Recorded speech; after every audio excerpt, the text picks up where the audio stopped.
testing your memory. So we're not going to draw a clock. I'm not going to make you memorize a phrase or two. It's just asking basically your cognitive abilities in a certain sense. So the screening is called the 88. You can definitely find it online, but this is the one that we use here at Pima Council on Aging. It involves me asking a person, you, 8 questions. The answers are yes, no, or you don't know, or not applicable.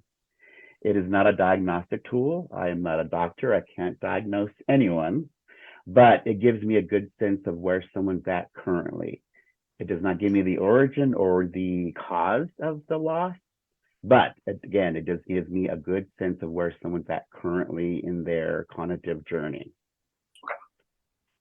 So if you're ready, my first question to you is, do you seem to have problems with judgment?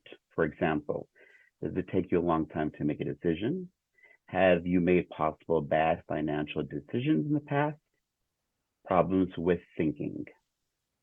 I would say no. The next question is, do you seem to have less interest in hobbies than activities? Generally, I would say no.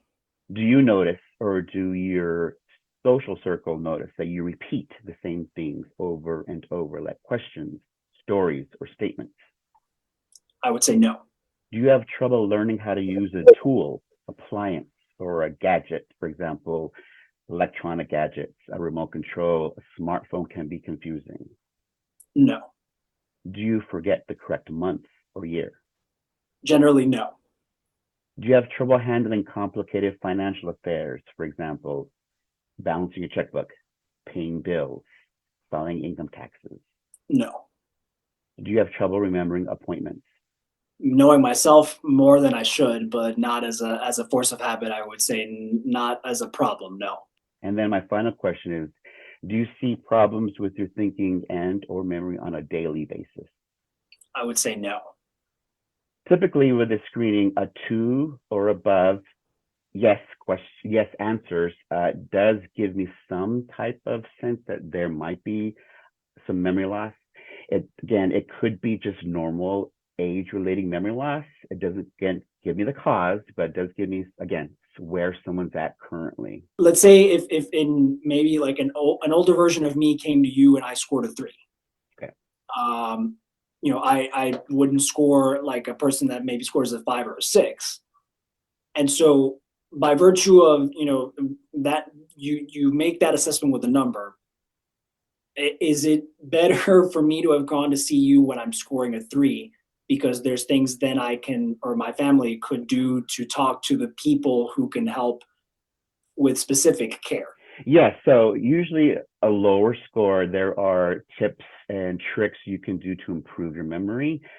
A higher score, that might become more difficult because a higher score tends to be something, an actual cognitive decline beyond what normal age-related memory loss looks like.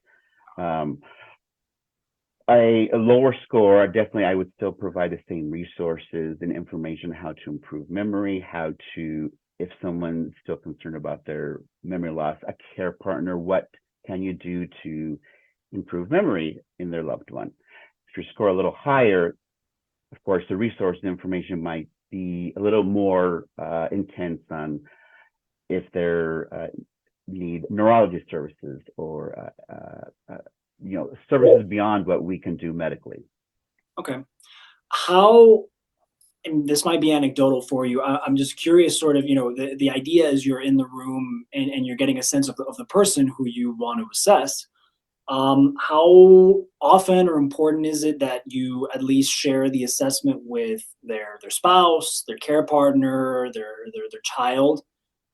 It's sort of, what is the value? And I think I might answer my own question here, but what is the value in making sure that the other person in the circle knows this assessment so that, that I guess they might also feel like they know what they can do, right? Right. Yes.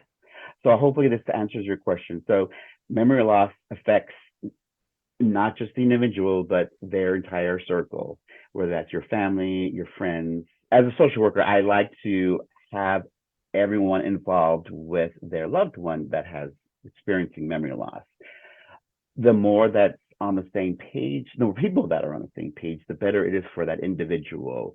Uh, People with memory loss, I like to see them as having a stable and constant routine that seems to work best for someone who is experiencing this type of memory loss. And again, everyone that's involved in their lives should at least be aware of what's going on. And that's, again, that's just me as a social worker wanting to take care of the